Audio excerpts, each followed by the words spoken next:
व्यासमध्यमा अस्मदाचार्यपर्यन्तान् वन्दे गुरुपरम्पराम् श्रीमते रामानुजाय नमः। श्रीसीतालक्ष्मणभरतशत्रुघ्नवादहनुमसमेत श्री कोदण्डरामचन्द्रस्वामी परब्रह्मणे नमः।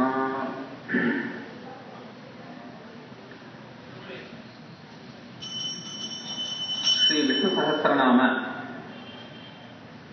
ಈ ಒಂದು ಮಂಡಲ ಕಾಲ ಒಂದು ಪಾರಾಯಣವನ್ನು ಮಾಡಿ ಇವತ್ತು ಮಂಗಳ ನಾದಸ್ವರದೊಂದಿಗೆ ಆ ಭಗವಂತನ ಉತ್ಸವದೊಂದಿಗೆ ದಿವ್ಯವಾದ ಉತ್ಸವದೊಂದಿಗೆ ಇವತ್ತು ನಾವೆಲ್ಲ ಇವತ್ತು ಸೇರಿದ್ದೇವೆ. ಬೆಳಗ್ಗೆ ತಾನೇ ಆ ಸಹಸ್ರನಾಮಾವಳಿ ಹಾಗೂ ವಿಷ್ಣು ಅಷ್ಟೋತ್ತರ ಶತನಾಮಾವಳಿಗಳಿಂದ ಭಗವಂತನಿಗೆ ಅಗ್ನಿರೂಪದಲ್ಲಿ ಅವರಿಗೆ ಆರಾಧನೆಯನ್ನು ಮಾಡಿ ಹಾಗೆ ಅರ್ಚಾರೂಪದಲ್ಲಿರತಕ್ಕಂತಹ ಭಗವಂತನಿಗೆ ಪುಷ್ಪಾರ್ಚನೆಯನ್ನು ಕೂಡ ಸಮರ್ಪಿಸಿದ್ದೇವೆ. ಇಷ್ಟು ದಿವಸ ವಿಷ್ಣು ಸಹಸ್ರನಾಮ ಅಲ್ಲದೆ ಶ್ರೀರಾಮರಕ್ಷಾ ಸ್ತೋತ್ರವನ್ನ ಒಂದು ಪಾರಾಯಣವನ್ನು ಕೂಡ ಮಾಡಿ ಒಂದು ಯಜ್ಞ ಪರಿಸಮಾಪ್ತಿ ನೋಡಿ ಭಗವಂತನಿಗೆ ಸಮರ್ಪಿಸಿ ತಾವೆಲ್ಲ ಧನ್ಯರಾಗಿದ್ದೀವಿ. ಈ ಒಂದು ಶುಭ ಸಂದರ್ಭದಲ್ಲಿ ಆ ಸಹಸ್ರನಾಮದ ಬಗ್ಗೆ ಕೆಲವು ವಿಚಾರಗಳನ್ನ ಆ ಸಹಸ್ರನಾಮದ ಒಂದು ಮಹಿಮೆಯನ್ನು ತಿಳಿಸಬೇಕು ಅಂತ ಹೇಳಿಬಿಟ್ಟು ತಾವೆಲ್ಲ ಕಾತರಾಗಿದ್ದೀವಿ. ಆ ಸಹಸ್ರನಾಮ ವೈಭವನ ಹೇಳಲಿಕ್ಕೆ ಆ ಸಹಸ್ರವದನಾಗಿರತಕ್ಕಂತಹ ಆದಿಶೇಷನಿಗೂ ಕೂಡ ಸಾಧ್ಯವಿಲ್ಲವೇನೋ, ಅಷ್ಟು ಅಪಾರವಾದ ಮಹಿಮೆಯುಕ್ತವಾಗಿರತಕ್ಕಂತಹದ್ದು ಭಗವಂತನದ ಒಂದು ದಿವ್ಯನಾಮಗಳು. ದಾಸರೇ ಹೇಳೋ ಹಾಗೆ ನೀನ್ ಯಾಕೋ ನಿನ್ನ ಹಂಗ್ಯಾಕೋ ನಿನ್ನ ನಾಮದ ಬಲವೊಂದಿದ್ದರೆ ಸಾಕು ಅಂತ ಹೇಳ್ತಾ ಇದ್ದಾರೆ. ಆ ಇದರಲ್ಲೇ ಭಗವಂತನಿಗಿಂತ ಆತನ ನಾಮಗಳಲ್ಲಿ ಅಷ್ಟು ಒಂದು ದಿವ್ಯವಾದಂತಹ ಒಂದು ಶಕ್ತಿ ಇದೆ. ನಿನ್ನೆ ತಾನೇ ಆ ಒಂದು ಫಲಶ್ರುತಿಯ ಬಗ್ಗೆ ಹಾಗೂ ಸಹಸ್ರನಾಮದ ಬಗ್ಗೆ ಒಂದು ಪರಿಚಯವನ್ನು ಮಾಡಿಕೊಟ್ಟಿದ್ವಿ. ಈ ಒಂದು ವ್ಯಾಸ ಪ್ರೋಕ್ತವಾಗಿರತಕ್ಕಂತಹ ಮಹಾಭಾರತ ಬಂದಿರತಕ್ಕಂತಹ ಈ ವಿಷ್ಣು ಸಹಸ್ರನಾಮ ಏನಿದೆ ಇದಕ್ಕೆ ನಮ್ಮ ಪೂರ್ವಾಚಾರ್ಯರು ಒಂದು ಭಾಷ್ಯವನ್ನು ಬರೆದಿದ್ದಾರೆ. ಅವರಲ್ಲಿ ಮೊದಲಿಗೆ ಆದಿ ಶಂಕರಾಚಾರ್ಯರು, ನಂತರ ಶ್ರೀರಾಮಾನುಜರ ಶಿಷ್ಯರಾಗಿರತಕ್ಕಂತಹ ಪೂರೇಶರ ಸುಪುತ್ರರಾಗಿರತಕ್ಕಂತಹ ಭಟ್ಟಪರಾಶರರು, ತದನಂತರ ಸತ್ಯಸಂಧತೀರ್ಥರು ಕೂಡ ಇದಕ್ಕೆ ಒಂದು ಭಾಷೆಯನ್ನು ಬರೆದಿದ್ದಾರೆ. ಅದರಲ್ಲಿ ಸತ್ಯಸಂಧತೀರ್ಥರದು ಸಹಸ್ರ ಏನಿದೆ ನಾಮ ಅದಕ್ಕೆ ಮಾತ್ರ ಇದೆ ಹೊರತು ಫಲಶ್ರುತಿಗೆ ಇಲ್ಲ. ಆದರೆ ಶಂಕರ ಭಗವತ್ಪಾದರು ಮತ್ತೆ ಪರಾಶರ ಭಟ್ಟರು ಇವರು ಫಲಶ್ರುತಿಗೂ ಕೂಡ ಒಂದು ಭಾಷೆಯನ್ನು ಹೇಳಿದ್ದಾರೆ. ಈ ವಿಷ್ಣು ಸಹಸ್ರನಾಮದ ಬಗ್ಗೆ ಹೇಳಬೇಕು ಅಂದ್ರೆ ಬಹುಶಃ ಅದು ಒಂದು ಮಂಡಲ ಬೇಕಾಗಬಹುದು, ಕಡಿಮೆ ಅಂದ್ರೆ ಹೇಳಬೇಕು ಅಂದ್ರೆ. ಆದರೆ ಅದನ್ನ ಒಂದು ಅತ್ಯಂತ ಸಂಗ್ರಹವಾಗಿ ಹೇಳಬೇಕು. ಅದು ಹೇಳಬೇಕಾದ್ರೆ ಏನಪ್ಪಾ ಅಂದ್ರೆ ಮುಖ್ಯವಾಗಿ ಭಗವತ್ ಸ್ವರೂಪಗಳು ಏನಿದೆ ಇದನ್ನ ಒಂದು ಪರಾಶರ ಭಟ್ಟರ ರೀತಿ ಅವರು ಒಂದು ಹೇಳಿರೋ ಹಾಗೆ ಇದಕ್ಕೆ ಒಂದು ಶೀರ್ಷಿಕೆ ವ್ಯಾಖ್ಯಾನದಲ್ಲಿ ಭಗವದ್ ಗುಣ ದರ್ಪಣ ಅಂತ ಹೇಳ್ತಾ ಇದ್ದಾರೆ. ಯಾಕೆ ಇದು ಗುಣವೈಭವವಾಗಿ ಇರತಕ್ಕಂತಹದ್ದು. ತಾವೆಲ್ಲ ಪಾರಾಯಣ ಮಾಡಿದ್ದೀರಿ. ಕೆಲವು ಹೆಸರುಗಳು ಆ ಭಗವಂತನ ದಿವ್ಯನಾಮ ಮತ್ತೆ ಹಲವು ಬಾರಿ ಬಂದಿರುತ್ತೆ. ಇದ್ಯಾಕೆ ಒಂದೇ ಹೆಸರು ಹಲವು ಬಾರಿ ಬಂದಿದೆಯಲ್ಲ, ಹಾಗೆ ಸಹಸ್ರನಾಮ ಹೇಗಾಗುತ್ತೆ, ಬೇರೆ ಬೇರೆ ಇರಬೇಕಲ್ಲ ಅನ್ನತಕ್ಕಂಥದ್ದು ಒಂದು ಕುತೂಹಲ ತಮಗೆಲ್ಲ ಇರ್ಬೋದು. ಅದಕ್ಕಾಗಿ ಒಂದು ಭಾಷ್ಯಕಾರರು ಇದನ್ನ ಹೇಳ್ತಾರೆ. ಭಗವಂತನ ಆ ಒಂದು ಯಾವ ಒಂದು ಸಂದರ್ಭದಲ್ಲಿ ಯಾವ ಯಾವ ನಾಮಾವಳಿಗಳು ಯಾವ ಯಾವ ಅವತಾರಗಳಿಗೆ ಯಾವ ಯಾವ ಆ ಗುಣಚೇಷ್ಟಿತಗಳ ಒಂದು ಸಂದರ್ಭದಲ್ಲಿ ಹೇಳಿದೆ, ಅದರ ಅನ್ವಯವಾಗಿ ಒಂದೇ ಪದ ಇರತಕ್ಕಂತಹ ನಾನಾ ಅರ್ಥಗಳನ್ನು ಕೊಡುತ್ತೆ ಅಂತ ಹೇಳ್ತಾರೆ. ಹಾಗಾಗಿ ಸುಮಾರು 82 ದಿವ್ಯನಾಮಗಳು 2 ಸಾರಿ ಆವರ್ತವಾಗಿದೆ, 12 ದಿವ್ಯನಾಮಗಳು 3 ಸಾರಿ ಹಾಗೂ 2 ನಾಮಗಳು 4 ಬಾರಿ ಆವರ್ತನವಾಗಿದೆ ಸಹಸ್ರನಾಮದ ಒಟ್ಟು. ಇದರಲ್ಲಿ ಮುಖ್ಯವಾಗಿ ನಮ್ಮ ಆಚಾರ್ಯರಿಂದ ಒಂದು ಉಪದಿಷ್ಟವಾಗಿರತಕ್ಕಂಥದ್ದು ಶುದ್ಧವಾಗಿರತಕ್ಕಂಥದ್ರಲ್ಲಿ ಮುಖ್ಯವಾಗಿ ಭಟ್ಟಪರಾಶರದ ಅವರಿಂದ ಪ್ರೋಕ್ತವಾಗಿ ಯಾವ ರೀತಿ ಸಹಸ್ರನಾಮವನ್ನ ಅನುಭವಿಸಿ ಅವರಿಗೆ ಮಾಡಿದ್ದಾರೆ ಅಂತ ಹೇಳ್ತಾರೆ. ಭಗವಂತನ ಸಗುಣ ನಿರ್ಗುಣ ಬ್ರಹ್ಮ ಅಂತ ಹೇಳ್ಬಿಟ್ಟು 2 ವಿಧದಲ್ಲೂ ಕೂಡ ಉಪಾಸನೆಯನ್ನು ಮಾಡ್ತಾರೆ. ಶ್ರೀ ಶಂಕರ ಭಗವತ್ಪಾದರ ಒಂದು ಇದರಲ್ಲಿ ಆ ನಿರ್ಗುಣೋಪಾಸನದಲ್ಲೂ ಕೂಡ ತೆಗೆದುಕೊಂಡು ಆ ಒಂದು ವ್ಯಾಖ್ಯಾನದಲ್ಲಿ ಅವರು ಆ ಒಂದು ಇದನ್ನ ಭಾಷ್ಯವನ್ನ ರಚಿಸಿದ್ರೆ, ಪರಾಶರ ಭಟ್ಟರು ಸಗುಣ ಬ್ರಹ್ಮ ಉಪಾಸನೆಯಲ್ಲೇ ವಿಶೇಷವಾಗಿ ಆ ಪೂರ್ವ ಹಿಂದೆ ಇರ್ತಕ್ಕಂತಹ ಸಂತರು ಆಳ್ವಾರಗಳು ಏನಿದ್ದಾರೆ ಅವರು ಅನುಭವಿಸಿರತಕ್ಕಂತಹ ಗುಣಚೇಷ್ಟಿತಗಳನ್ನು ಕೂಡ ಇಲ್ಲಿ ಆ ಒಂದು ಇದು ಮಾಡಿ ಈ ಒಂದು ನಾಮಾವಳಿಯಲ್ಲಿ ಅದನ್ನು ಸೇರಿಸಿ ಇಲ್ಲಿ ಹೇಳಿದ್ದಾರೆ. ಅದರ ಹಾಗೆ ಇಲ್ಲಿ ಹಲವು ವಿಭಾಗಗಳಾಗಿವೆ. ಭಗವಂತನಿಗೆ ಮುಖ್ಯವಾಗಿ ಸ್ವರೂಪಗಳು 5 ಅಂತ ಹೇಳಿಬಿಟ್ಟು ಪಾಠರಾತ್ರಾದಿ ಸಂಹಿತೆಗಳು ಹೇಳುತ್ತೆ. ಭಗವಂತನ ಸ್ವರೂಪಗಳು ಯಾವ್ಯಾವುದಪ್ಪ ಅಂದ್ರೆ, 1 ಪರತ್ವ, 2 ವ್ಯೂಹ, 3ನೇದು ವಿಭವ, 4ನೇದು ಅಂತರ್ಯಾಮಿತ್ವ, ಕೊನೆಯದೇ ಅರ್ಥಾವತಾರ ಅಂತ ಹೇಳಿ. ಪರತ್ವ ಅಂದ್ರೆ ಏನು? ಪರ ಅಂದ್ರೆ ಬೇರೆದು ಅಂತ ಅರ್ಥ. ಇನ್ನೊಂದು ಪರ ಅಂದ್ರೆ ಶ್ರೇಷ್ಠವಾಗಿರೋದು, ಬಹಳ ಎತ್ತರದಲ್ಲಿ ಇರತಕ್ಕಂಥದ್ದು ಅಂತ. ಇಲ್ಲಿ ಭಗವಂತನ ಪರಸ್ವರೂಪ ಅನ್ನೋದಾದಲ್ಲಿ ಭಗವಂತ ಶ್ರೀವೈಕುಂಠದಲ್ಲಿ ಆ ಅನಂತ ಪೀಠದಲ್ಲಿ ಶ್ರೀದೇವಿ, ಭೂದೇವಿ, ನೀಳಾದೇವಿ ಹಾಗೂ ಅನಂತ ಗರುಡ ವಿಶ್ವಕ್ಸೇನರು, ಚಂಡಾದಿ ದ್ವಾರಪಾಲಕರು, ಮತ್ತು ಇವರೆಲ್ಲ ನಿತ್ಯ ಸೂರ್ಯಗಳು ಅಂತ ಹೇಳಿದ್ವಿ. ದ್ವಾರಪಾಲಕರು ಮತ್ತೆ ಈ ಸುದರ್ಶನಾದಿ ಆಯುಧಗಳು ಇವರೆಲ್ಲ ಏನಪ್ಪಾ ಅಂದ್ರೆ ಅವರೆಲ್ಲ ನಿತ್ಯರು ಅಂತ ಹೇಳಿದ್ವಿ. ಮುಕ್ತಾತ್ಮರು, ಈ ಒಂದು ದೇಹದಿಂದ ಮುಕ್ತರಾಗಿ ಇರತಕ್ಕಂತಹ ಭಗವಂತನ ಮೋಕ್ಷ ಸಾಮ್ರಾಜ್ಯದಲ್ಲಿರತಕ್ಕಂಥವರು ಮುಕ್ತಾತ್ಮರು ಅಂತ ಹೇಳ್ತಾರೆ. ಇವರಿಂದ ಭಗವಂತ ತೇಜೋರೂಪಿಯಾಗಿ ಸದಾ ಆನಂದ ನಿರ್ಭರನಾಗಿ ಇರತಕ್ಕಂತಹ ಸ್ವರೂಪವೇ. ದೇವತೆಗಳಿಗೂ ಕೂಡ ಹೋಗಲಿಕ್ಕೆ ಅಭೇದ್ಯವಾಗಿರತಕ್ಕಂತಹ ಒಂದು ಸ್ಥಳ ಶ್ರೀವೈಕುಂಠ. ಹಾಗಾದ್ರೆ ನಿಮಗೆ ಅದೊಂದು ನಿಮ್ಮ ಒಂದು ಸಂಶಯ ಮೂಡಬಹುದು. ಹಾಗಾದ್ರೆ ಇಂದ್ರಾದಿಗಳೆಲ್ಲ ನೋಡತಕ್ಕಂಥದ್ದು ಎಲ್ಲಿ ಭಗವಂತನ ಕಾಣೋದಲ್ಲಿ ಅದು ವೈಕುಂಠ ಅಲ್ಲವೇ ಅಂತ ಇರಬಹುದು. ಇಂದ್ರಾದಿಗಳು ಕೂಡ ಅದು ಬರಕ್ಕೆ ಸಾಧ್ಯವಿಲ್ಲ. ಅವರು ಬರತಕ್ಕಂತಹದ್ದೇ ಕ್ಷೀರಸಾಗರಕ್ಕೆ. ಹಾಗಾಗಿ ಮುಂದೆ ಅದನ್ನು ಹೇಳ್ತೀವಿ ಸ್ವರೂಪದಲ್ಲಿ. ಇಂತಹದರೆ ತೇಜೋರೂಪಿಯಾಗಿ ಷಾಡ್ಗುಣ್ಯ ಪರಿಪೂರ್ಣನಾಗಿ, ಷಾಡ್ಗುಣಗಳು ಅಂದ್ರೆ ಯಾವುದು? ಭಗವಂತನ 6 ಗುಣಗಳು, ಹಲವಾರು ಗುಣಗಳಿದ್ರೂ ಕೂಡ 6 ಗುಣಗಳು ಪ್ರಧಾನ. ಜ್ಞಾನ, ಬಲ, ಐಶ್ವರ್ಯ, ವೀರ್ಯ, ಶಕ್ತಿ, ತೇಜಸ್ಸು ಅನ್ನತಕ್ಕಂಥದ್ದು. ಜ್ಞಾನ ಅನ್ನತಕ್ಕಂಥದ್ದು ಭಗವಂತ ಅಂದ್ರೆ ಯಾರು, ಜೀವಾತ್ಮ ಅಂದ್ರೆ ಯಾವುದು, ಭಗವಂತ ತನ್ನ ಸ್ವರೂಪವನ್ನು ತಿಳಿಸ್ಕೊಡ್ತಕ್ಕಂತಹ ಆ ಒಂದು ಗುಣವೇ ಅದು ಜ್ಞಾನ ಅಂತ ಹೇಳ್ತಾರೆ. ಎರಡನೆಯದಾಗಿ ಬರತಕ್ಕಂಥದ್ದು ಐಶ್ವರ್ಯ ಅನ್ನತಕ್ಕಂಥದ್ದು. ಇಷ್ಟೆಲ್ಲ ಅವನ ಜಗತ್ ಸೃಷ್ಟಿಯನ್ನ ಮಾಡ್ತಾ ಇದ್ರೂ ಕೂಡ ಅವನಲ್ಲಿ ಯಾವುದೇ ಕುಂದದೇ ಇರತಕ್ಕಂತಹ ಒಂದು ಶಕ್ತಿ ಏನಿದೆ, ಅವನಲ್ಲಿರತಕ್ಕಂತಹ ಯಾವುದೇ ಒಂದು ನ್ಯೂನತೆಗಳು ಉಂಟಾಗೋದಿಲ್ಲ. ಅದನ್ನು ಐಶ್ವರ್ಯ ಅಂತ ಹೇಳ್ತಾರೆ. ಹಾಗೆ ಬಲ ಅಂದ್ರೆ ಇದನ್ನೆಲ್ಲ ಮಾಡಿದ್ರೆ ನಮ್ಗೆ ಯಾವುದೇ ರೀತಿಯಾದಂತಹ ಒಂದು ಆಯಾಸವೂ ಕೂಡ ಆಗೋದಿಲ್ಲ. ಬಹಳ ಅನಾಯಾಸವಾಗಿ ಭಗವಂತ ಇದನ್ನು ನಿರ್ವಾಹ ಮಾಡ್ತಾನೆ. ಅದನ್ನೇ ಬಲ ಅಂತ ಹೇಳ್ತಾರೆ. ಹಾಗೆ ತೇಜಸ್ಸು ಅಂದ್ರೆ ಸಾಧಾರಣ ಒಂದು ಕೆಲಸ ಮಾಡಬೇಕು ಅಂದ್ರೆ ಬೇರೆಯವರು ಒಂದು ಸಹಕಾರ ಬೇಕಾಗುತ್ತೆ, ಅಥವಾ ಯಾವುದಾದ್ರೂ ಒಂದು ಸಾಧನ ಬೇಕಾಗುತ್ತೆ. ಯಾವುದೇ ಒಂದು ಸಾಧನಗಳೇ ಆಗಲಿ ಅಥವಾ ಯಾರೊಬ್ಬರ ಒಂದು ಸಹಕಾರವೇ ಇಲ್ಲದೆ ತಾನೊಬ್ಬನೇ ಮಾಡತಕ್ಕಂತಹ ಒಂದು ಆ ಭಗವಂತನ ಗುಣಕ್ಕೆ ಅದು ತೇಜಸ್ಸು ಅಂತ ಹೇಳ್ತಾರೆ. ಹೀಗೆ ಇನ್ನು ಅಸ್ತ್ರ ಇತ್ಯಾದಿಗಳೆಲ್ಲ ಬರುತ್ತೆ. ಆದರೆ ಬಹಳ ಸಮಯ ಕಡಿಮೆ ಇರೋದ್ರಿಂದ ಇದನ್ನ ಏನು ಅಂತ ಹೇಳ್ಬಿಟ್ಟು ಕೇವಲ 3 ಗುಣಗಳು ಮಾತ್ರ ಹೇಳ್ತಾ ಇದೆ.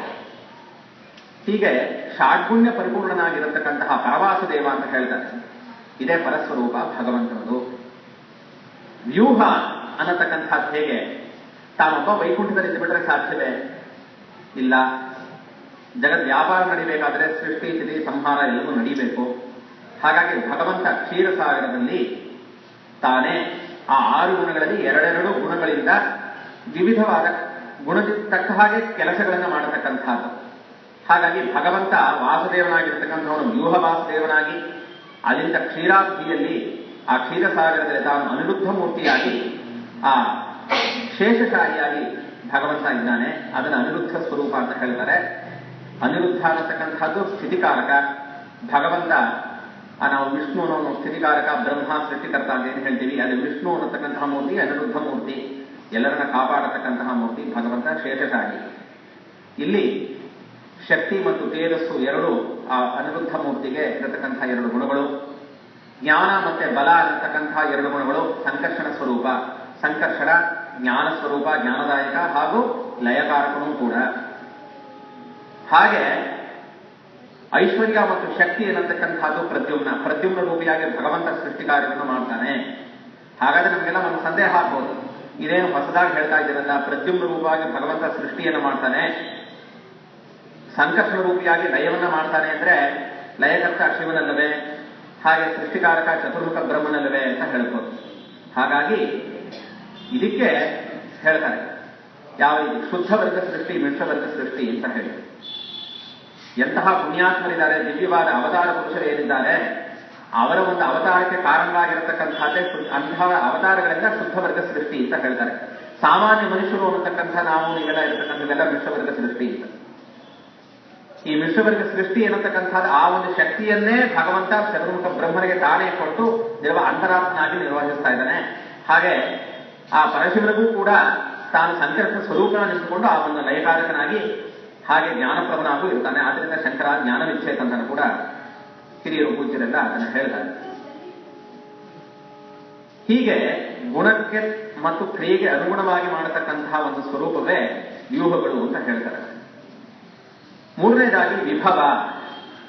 ಭಗವಂತನ ವೈಭವ ಕಾಣತಕ್ಕಂಥದ್ದು ಎಲ್ಲಿ ಇದ್ರೆ ಎಲ್ಲೋ ಕಾಣದೇ ಇರತಕ್ಕಂತಹ ಜಾಗದಲ್ಲ, ನಾವೆಲ್ಲರೂ ವಾಸ ಮಾಡ್ತಾ ಇರತಕ್ಕಂಥ ಈ ಭೂಮಿಯಲ್ಲೇ ಭಗವಂತನ ವೈಭವವನ್ನು ನಾವು ಕಾಣತಕ್ಕಂಥದ್ದು. ಪ್ರತಿಯೊಬ್ಬರು ಮನುಷ್ಯರು ಕೂಡ ಸಕಲ ಪ್ರಾಣಿಗಳು ಚರಾಚರ ವಸ್ತುಗಳು ಕೂಡ ಅನುಭವಿಸ್ತಕ್ಕಂಥದ್ದು ಅದು ಈ ಒಂದು ಭೂಮಿಯಲ್ಲಿ.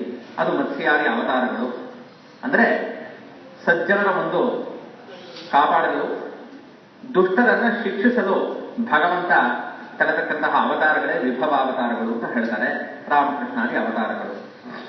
ಇನ್ನು ಮುಖ್ಯವಾಗಿ ಸೌಲಭ್ಯ, ಸೌಶೀಲ್ಯ ಇತ್ಯಾದಿಗಳನ್ನು ನಾವು ಕಾಣ್ತೀವಿ. ಇಂತಹ ಗುಣಗಳು ಅಂತ ಹೇಳ್ತೀವಿ. ಏನು ಅವತಾರ ಅಂದ್ರೆ ಏನು? ಮೇಲಿದ್ದಂತಹ ಭಗವಂತ ಪರತ್ವನಾಗಿದ್ದ. ಲೋಕದ ಒಂದು ವ್ಯಾಪಾರಕ್ಕಾಗಿ ಆದ ಕ್ಷೀರಸಾಗರದಲ್ಲಿ ಆ ಒಂದು ಶೇಷಶಾಹಿಯಾದ. ಅದು ದೇವತೆಗಳಿಗೆ ಮಾತ್ರ ಇದಾಯಿತು, ಇನ್ನೂ ಸಾಲಿಲ್ವಲ್ಲ ಅಂತ ಹೇಳ್ಬಿಟ್ಟು ಭಗವಂತ ಏನು ಮಾಡ್ದ, ಆ ಮೇಲಿಂದ ತಾನು ಕೆಳಗಿಳಿದ. ಅವತರಣ ಅಂದ್ರೆ ಅವ ಅಂದ್ರೆ ಕೆಳಗೆ ಅಂತ, ತಾರ ಅಂದ್ರೆ ಕೆಳಗೆ, ತರಣ ಅಂದ್ರೆ ಇಳಿಯೋದು ಅಂತ ಅರ್ಥ.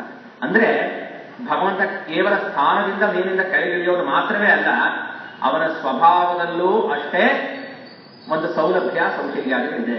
ಉದಾಹರಣೆ ರಾಮಾವತಾರವನ್ನೇ ತೆಗೆದುಕೊಂಡಿದ್ದೆ. ಅದರಲ್ಲಿ ಸಾಕ್ಷಾತ್ ಶ್ರೀಮನ್ನಾರಾಯಣನ ಅವತಾರವೇ ಆಗಿದ್ರೂ ಕೂಡ, ಸರ್ವಶಕ್ತನಾಗಿದ್ರೂ ಕೂಡ ಭಗವಂತ ಏನೆಲ್ಲ ಅನುಭವಿಸಿದ. ಆ ಒಂದು ಶಬರಿ ಕೊಟ್ಟಿರತಕ್ಕಂತಹ ಆ ಒಂದು ಫಲಗಳನ್ನ ತಾನು ಸ್ವೀಕರಿಸಿದ. ವಿಭೀಷಣ ಬಂದು ಆಶ್ರಯಿಸಿದಾಗ ಆ ಸುಗ್ರೀವಾದಿಗಳು ಕೂಡ ಆತನನ್ನ ಈತ ಶತ್ರು ಪಕ್ಷದವನು, ಈತನನ್ನ ಸೇರಿಸ್ಕೊಂಡು ಕೂಡುದು ಅಂತ ಹೇಳಿದ್ರು ಕೂಡ ಆತನನ್ನ ತನ್ನ ಪಕ್ಷನಾಗಿ ಸೇರಿಸಿಕೊಂಡು ಅವನ ಶರಣಾಗತ ಆ ಒಂದು ತಂತ್ರಾಣವೇ ನಮ್ಮಲ್ಲಿ ಮುಖ್ಯ ಅಂತ ಹೇಳಿ ಭಗವಂತ ಆತನನ್ನು ಸೇರಿಸಿಕೊಂಡ. ನಾವೇನ್ ಹೇಳ್ತೀವಿ, ಮನುಷ್ಯರಲ್ಲೇ ನಾವು ಮೇಲು ಕೀಳು ನೋಡ್ತೀವಿ. ಅಂಥದ್ರಲ್ಲಿ ಆ ವಾನರ ಸೈನ್ಯ ಅನ್ನತಕ್ಕಂಥದ್ದು ಏನು, ಆ ಕಪಿಪುರುಗಳು, ಅವುಗಳೆಲ್ಲರ ಜೊತೆ ಸೇರಿಕೊಂಡು ಭಗವಂತ ತಾನು ಅವರೆಲ್ಲ ಆನಂದವಾಗಿ ಮಾಡಿ ಆ ಒಂದು ಅವತಾರಗಳ ಚೇಷ್ಟೆಗಳನ್ನೆಲ್ಲ ನಮಗೆ ತೋರಿಸಿದ್ದಾನೆ ಭಗವಂತ. ಇದೆಲ್ಲ ಏನಾಗುತ್ತೆ, ಭಗವಂತನ ಸೌಲಭ್ಯ ಸೌಶೀಲ್ಯ. ಬಹಳ ಅವನು ನಮ್ಮೊಂದಿಗೆ ಬೆರೆಸೋಗ್ಬಿಡ್ತಾನೆ. ನಮ್ಮಲ್ಲಿ ಹೇಳ್ತಾರೆ, ದೊಡ್ಡವರು ಯಾರು ಮಾಡ್ತಾ ಇದ್ರೆ, ಮಕ್ಕಳ ಜೊತೆ ಆಟ ಆಡ್ತಾ ಇದ್ರೆ ಏನು ಮಕ್ಕಳಾಗೆ ಇವರೇ ಇದ್ಬಿಡ್ತಾರೆ, ಎಷ್ಟು ಚೆನ್ನಾಗಿದ್ದಾರೆ ಅಂದರೆ ಅಂತ ಹೇಳ್ತಾರೆ. ಅದೇ ರೀತಿ ಭಗವಂತ ನಮ್ಮ ಒಂದು ಸಾಮಾನ್ಯ ಮನುಷ್ಯರ ಜೊತೆಗೆ ಮನುಷ್ಯ ಸಹಜವಾದಂತಹ ಒಂದು ಏನಿದೆ ವ್ಯವಹಾರಗಳು, ಅದರಲ್ಲೇ ತಾನು ಕೂಡ ತಲ್ಲೀನನಾಗಿ, ಆದರೆ ಮನುಷ್ಯನಿಂದ ಅವನ ಒಂದು ಏನಿದೆ ಅವನ ಕರ್ತವ್ಯ ಏನು ಅನ್ನತಕ್ಕಂತಹ ತೋರಿಸಲಿಕ್ಕಾಗಿ ತೆಗೆದಂತಹ ಅವತಾರಗಳೇ ಇದು ಈ ವಿಭವ ಅವತಾರಗಳು ಅಂತ ಹೇಳ್ತಾರೆ. ಅಂತರ್ಯಾಮಿತ್ವ ಅಂದ್ರೆ ಭಗವಂತ ಎಲ್ಲರ ಚರಾಚರ ವಸ್ತುಗಳಲ್ಲೂ, ಕೇವಲ ಮನುಷ್ಯರು ಮಾತ್ರ ಅಲ್ಲ, ಪ್ರಾಣಿಗಳು ಮಾತ್ರ ಅಲ್ಲ, ಸಸ್ಯಗಳು ಮಾತ್ರ ಅಲ್ಲ, ಜಡವಾಗಿರತಕ್ಕಂತಹ ಒಂದು ಇದು ಏನಿದೆ, ಬೆಟ್ಟ ಗುಡ್ಡಗಳಿರ್ಬೋದು, ಎಲ್ಲದರಲ್ಲೂ ಕೂಡ ಭಗವಂತ ನೆಲೆಸಿರ್ತಾನೆ. ಇದೇ ಅಂತರ್ಯಾಮಿತ್ವ ಅನ್ನತಕ್ಕಂಥದ್ದು. ನಿಂತುಕೊಂಡು ಆ ಅಂತರ್ಯಾಮಿಗೆ ಎಲ್ಲವನ್ನು ನಿಯಂತ್ರಿಸ್ತಕ್ಕಂಥದ್ದು ಇದೇ ಅಂತರ್ಯಾಮಿತ್ವ ಅಂತ ಹೇಳ್ತಾರೆ ಭಗವಂತ. ಕೊನೆಯದಾಗಿ ಅರ್ಚಾವತಾರ ಅಂತ ಹೇಳ್ತಾರೆ. ಅರ್ಚಾವತಾರ ಅಂದ್ರೆ ಏನು? ಭಕ್ತರು ಯಾವುದೋ ಒಂದು ತಮಗೆ ದೊರಕಿರತಕ್ಕಂತಹ ಒಂದು ವಸ್ತುವಿನಿಂದ ಆ ಒಂದು ಆಕೃತಿಯನ್ನ ಮಾಡಬಹುದು, ಅಥವಾ ಒಂದು ಚಿತ್ರವನ್ನ ರೇಖೆಯಿಂದ ಒಂದು ಚಿತ್ರವನ್ನ ನಿರ್ಮಿಸಬಹುದು, ಅದಕ್ಕೆ ಹಲವಾರು ಬಣ್ಣಗಳನ್ನು ಕೊಡಬಹುದು. ಅದನ್ನೇ ತನ್ನ ದೇಹವನ್ನ ಮಾಡ್ಕೊಂಡ್ಬಿಡ್ತಾನಂತೆ ಭಗವಂತ. ನೋಡಿ, ಆತನಿಗೆ ಈ ವಿಶ್ವವೇ ದೇಹ ಹಾಗಿದ್ರೂ ಕೂಡ ಅದನ್ನ ಆ ವಿಶ್ವವೇ ದೇಹವಾಗಿದ್ರೂ ಕೂಡ ಆತ ಭಕ್ತರು ಕೊಡ್ತಕ್ಕಂತಹ ಅವರು ನಿರ್ಮಿಸತಕ್ಕಂತಹ ಒಂದು ಸಣ್ಣದ ಒಂದು ಪುಟ್ಟ ಆಕೃತಿಯನ್ನೇ ತನ್ನ ಶರೀರವನ್ನ ಮಾಡ್ಕೊಂಡ್ಬಿಡ್ತಾನಂತೆ. ಅವರ ಪ್ರೀತಿಯಿಂದ ಏನ್ ಹೆಸರು ಕರೆದಾರೋ ಅದನ್ನೇ ತನ್ನ ಹೆಸರಾಗಿಟ್ಕೊಂಡು ಸರ್ವಶಕ್ತನಾಗಿದ್ರೂ ಕೂಡ ಅಶಕ್ತರ ಹಾಗೆ, ಅಶಕ್ತರು ಅಂದ್ರೆ ಅರ್ಥ ಏನು, ಭಕ್ತ ಪಾರತಂತ್ರನಾಗಿರ್ತಾನೆ. ಸ್ವತಂತ್ರನಾಗಿದ್ರು ಪರತಂತ್ರನಾಗಿರ್ತ ಹಾಗೆ ಅವನಿಗೆ ಯಾವುದೇ ಆಸೆಗಳಿರೋಲ್ಲ. ಇಂಥದ್ದು ಮಾಡಿ ಅಂತ ಹೇಳ್ತಾನೆಯೇ ಭಗವಂತ, ಇಷ್ಟು ಅಭಿಷೇಕಗಳನ್ನು ಮಾಡಿ ಅಂತ ಹೇಳ್ತಾನೆ, ಅವನಿಗೇನೂ ಬೇಕಿಲ್ಲ. ಅಭಿಷೇಕಗಳು ಯಾರಿಗಾಗಿ? ನಮ್ಮ ಒಂದು ಸಂತೋಷಕ್ಕಾಗಿ, ಭಕ್ತರ ಒಂದು ಸಂತೋಷಕ್ಕಾಗಿ. ಭಕ್ತರು ನಾವು ಅದನ್ನು ಅನುಭವಿಸಲಿಕ್ಕಾಗಿ ನಾವು ಅವನಿಗೆ ಸೇವೆಗಳನ್ನು ಮಾಡ್ತೀವಿ. ಭಕ್ತರ ಒಂದಿದು, ನನ್ನ ಭಕ್ತರು ಇದೆಲ್ಲ ನನ್ನ ತೃಪ್ತಿ ಪಡ್ತಾರಲ್ಲ ಆಗಬಹುದು ಅಂತ ಹೇಳ್ತಾರೆ. ಅದನ್ನ ಸಾಪೇಕ್ಷ ಅಂತ ಹೇಳಿದ್ದಾರೆ. ಇದಕ್ಕಾಗಿ ಭಗವಂತ ಮನೆಗಳಲ್ಲಿ ಮಂದಿರಗಳಲ್ಲಿ ಆ ಮೂರ್ತಿಯಾಗಿ ಆ ಒಂದು ಚಿತ್ರಪಟಲಾದಿಗಳಲ್ಲಿ ಭಗವಂತ ನೆಲೆಸಿರತಕ್ಕಂಥದ್ದೇ ಅರ್ಚಾವತಾರ. ಅತ್ಯಂತ ಪರಮ ಸುಲಭವಾಗಿರತಕ್ಕಂತಹ ರೂಪ. ಭಕ್ತರಿಗಾಗಿ ಇರತಕ್ಕಂಥ ಭಕ್ತರು ಅಂದ್ರೆ ಮುಖ್ಯವಾಗಿದೇನೋ ಎಲ್ಲ ತಿಳಿದಿರತಕ್ಕಂತಹ ಜ್ಞಾನಿಗಳು ಇರಬಹುದು. ಆದರೆ ಸಾಮಾನ್ಯವಾಗಿ ಇರತಕ್ಕಂತಹ ಆತನನ್ನ ಏನು ಅನ್ನತಕ್ಕಂತಹ ಸ್ವರೂಪವೇ ತಿಳಿದೇ ಇರತಕ್ಕಂತಹ, ಭಾಷೆ ತಿಳಿದಿರತಕ್ಕಂತಹ, ಅವನ ಯಾವ ರೀತಿ ಪೂಜೆ ಮಾಡಬೇಕು ಅರಿಯದೇ ಇರತಕ್ಕಂತಹ ಸಾಮಾನ್ಯ ಜನರಿಗೂ ಕೂಡ ಅನುಭವಕ್ಕೆ ದೊರಕುವಂತಹ ಸ್ವರೂಪವೇ ಅರ್ಚಾವತಾರ ಅಂತ ಹೇಳಿ, ಇಂತಹ 5 ವಿಧವಾದಂತಹ ಅವತಾರಗಳಿಗೂ ಆತನ ಒಂದು ಏನಿದೆ ಸ್ವರೂಪಗಳಿಗೂ ಈ ವಿಷ್ಣು ಸಹಸ್ರನಾಮದಲ್ಲಿ 1000 ನಾಮಗಳಲ್ಲಿ ಇದೆ. ಆ ವಿಭವಾವತಾರಗಳು ವಿಭವಾವತಾರ ಮುಖ್ಯವಾಗಿ ಹಲವಾರಿದೆ. ಅದರಲ್ಲಿ 38 ವಿಭವಾವತಾರಗಳಿದೆ. 4 ವ್ಯೂಹಾವತಾರ ಅಂತರ್ಯಾಮಿಕವಾಗಿ ಪ್ರತಿಪಾದನೆ ಮಾಡತಕ್ಕಂಥದ್ದು ಒಂದು. ಆ ವಿಭವಾವತಾರಗಳಲ್ಲಿ ನೇರ ಭಗವಂತ ಸಾಕ್ಷಾತ್ ವೈಕುಂಠದಿಂದ ತಾನೇ ಬಂದು ಇಲ್ಲಿ ಕೆಲವು ಕ್ಷಣಮಾತ್ರ ಕಾಲದಲ್ಲಿ ನಿರ್ವಹಿಸತಕ್ಕಂತಹ ಕೆಲವು ರೂಪಗಳು, ಕೆಲವು ಭಿನ್ನ ಶರೀರವಾಗಿ ನೆರವೇರಿಸತಕ್ಕಂತಹ ಒಂದು ಅವತಾರಗಳು, ಇನ್ನೊಂದು ಋಷಿಗಳಿಗೋ ಅಥವಾ ಸಾಮಾನ್ಯ ಮನುಷ್ಯರಿಗೋ ರಾಜರಿಗೋ ಮಗನಾಗಿ ಹುಟ್ಟಿ ಅವತರಿಸತಕ್ಕಂತಹದ್ದು, ಕೆಲವು ಆವೇಶಾವತಾರ, ಕೆಲವು ಕಾರ್ಯ ಆಗೋ ತನಕ ಇದ್ದು ನಂತರ ಇದಾಗುವುದು. ಉದಾಹರಣೆ ಪರಶುರಾಮ ಅವತಾರ. ದುಷ್ಟಕ್ಷತ್ರಿಯ ಸಂಹಾರವೇ ಅಲ್ಲಿ ಮುಖ್ಯ. ಹಾಗಾಗಿ ದುಷ್ಟಕ್ಷತ್ರಿಯ ಸಂಹಾರ ಆದ ತಕ್ಷಣ ಅಲ್ಲಿದ್ದಂತಹ ಭಗವಂತನ ಅಂಶ ಆಗದಾನೆ ಅವತರಣ ಮಾಡಿರ್ತಕ್ಕಂತಹ ಶ್ರೀರಾಮನಿಗೆ ಅದು ವರ್ಗಾವಣೆ ಆಗುತ್ತೆ. ಯಾವಾಗ? ಆ ಒಂದು ಸೀತಾ ಪರಿಣಯದಲ್ಲಿ. ಹಾಗೆ ವೇದವ್ಯಾಸರು ಕೂಡ ಭಗವಂತನ ಒಂದು ವಿಭವಾವತಾರವೇ. ಆ 4 ವೇದಗಳನ್ನ ಅಷ್ಟಾದಶ ಪುರಾಣಗಳನ್ನ ರಚನೆ ಮಾಡತಕ್ಕಂತಹ ಸಂದರ್ಭದಲ್ಲಿ ಭಗವಂತನ ಅಂಶ ಇರುತ್ತೆ. ಇದನ್ನೆಲ್ಲ ಅಂಶಾವತಾರ, ಆವೇಶಾವತಾರ. ಬಲರಾಮನು ಕೂಡ ಹಾಗೆಯೇ. ಇವನ್ನೆಲ್ಲ ಹೇಳ್ತಾರೆ. ಇವೆಲ್ಲ ವಿಭವಗಳು. ಇದನ್ನೆಲ್ಲ ಕುರಿತಾಗಿರತಕ್ಕಂತಹ ಹೇಳಿ ಏನೇನು ಮಾಡಿದ್ರು ಸತ್ಕರ್ತ, ಸತ್ಕೃತಿ, ಗೋಪ್ತ ಇವೆಲ್ಲ ಬರತಕ್ಕಂತಹ ಹೆಸರುಗಳೆಲ್ಲ ಆಯಾ ಅವತಾರಗಳಿಗೆ ಸಂದರ್ಭಗಳಲ್ಲಿ ಭಗವಂತ ಏನ್ ಮಾಡಿದ್ರು ಅನ್ನತಕ್ಕಂಥದ್ದನ್ನೆಲ್ಲ ಹೇಳ್ತಾರೆ. ಅದರಲ್ಲಿ ಮೊಟ್ಟ ಮೊದಲಿಗೆ ಭಗವಂತನ ಒಂದು ಪರತ್ವವನ್ನು ಹೇಳ್ತಕ್ಕಂಥದ್ದು ಮೊದಲನೇ ನಾಮ ವಿಶ್ವಸ್ಮೈ ನಮಃ. ಅಲ್ಲಿಂದ 122ನೇ ನಾಮಾವಳಿ ತನಕ ಈ ಒಂದು ಭಗವಂತನ ಒಂದು ಆ ಪರತ್ವ ವೈಭವವನ್ನ, ಅದರ ಒಂದು ಶ್ರೇಷ್ಠತೆಯನ್ನು ತಿಳಿಸಿರತಕ್ಕಂತಹ ನಾಮಗಳಾಗುತ್ತವೆ. ಕೊನೆಯದಾಗಿ ಸರ್ವ ಪ್ರಹರಣಾಯುಧಾಯ ನಮಃ ಅನ್ನತಕ್ಕಂಥದ್ದು ಆ ಭಗವಂತನ ದಿವ್ಯಾಯುಧಗಳೇನಿದೆ ಅದನ್ನ ವೈಭವಗಳನ್ನ ಹೇಳ್ತಕ್ಕಂಥದ್ದು. ಅಷ್ಟನ್ನು ಆಯುಧಗಳನ್ನ ಉಳಿರತಕ್ಕಂಥದ್ದು. ಆಯುಧಗಳು ಅಂದ್ರೆ ಏನು? ಕೇವಲ ಸಂಹಾರಕಾರಕವಾಗಿರತಕ್ಕಂಥದ್ದು ಮಾತ್ರ ಆಯುಧಗಳಲ್ಲ. ಇವಾಗ ಭಗವಂತ ಚತುರ್ಭುಜ, ಇಲ್ಲಿ ಶ್ರೀರಾಮಚಂದ್ರ ಕೋದಂಡಪಾಣಿಯಾಗಿ ಆ ಒಂದು ಬಿಲ್ಲು ಮತ್ತು ಬಾಣಗಳನ್ನ ಧಾರಣೆ ಮಾಡಿದ್ದಾನೆ. ಅಂತಹ ದರ್ಶನ ಮಾಡ್ತಿದ್ದೀರಿ. ಚತುರ್ಭುಜಧಾರಿಯಾಗಿದ್ರೆ ಶಂಖ ಚಕ್ರ ಗದಾ ಪದ್ಮ ಅಂತಿದ್ರೆ ಏನದರ ಅರ್ಥ? ಶಂಖನ ನಾವು ಊದೋ ಶಂಖವು ವಾದ್ಯವಾಗಿ ಬಳಸ್ತೇವೆ, ಅದರ ಶಂಖ. ಚಕ್ರ ಅನ್ನತಕ್ಕಂಥದ್ದೇನು? ಎಲ್ಲ ಶಿಶುಪಾಲನ ಒಂದು ತಲೆ ಕತ್ತರಿಸ್ತು, ಆ ಕಡೆ ಆ ಹಿರಣ್ಯಾಕ್ಷನ ಒಂದು ಶಿರಚ್ಛೇದನವಾಯಿತು ಇತ್ಯಾದಿ. ಶಿರಚ್ಛೇದನವೇ ಮುಖ್ಯವೇ? ಅಥವಾ ಮಹಾಭಾರತ ಯುದ್ಧದಲ್ಲಿ ಜಯದ್ರಥನ ಒಂದು ಸಂಹಾರ ಕಾಲದಲ್ಲಿ ಆ ಸೂರ್ಯನ ಬಿಂಬವನ್ನೇ ಒಂದು ಮರೆ ಮಾಡ್ತು, ಅದು ಚಕ್ರ ಅಂತ ಹೇಳ್ತೀವಿ. ಅಷ್ಟು ದೊಡ್ಡದೇ ಚಕ್ರ.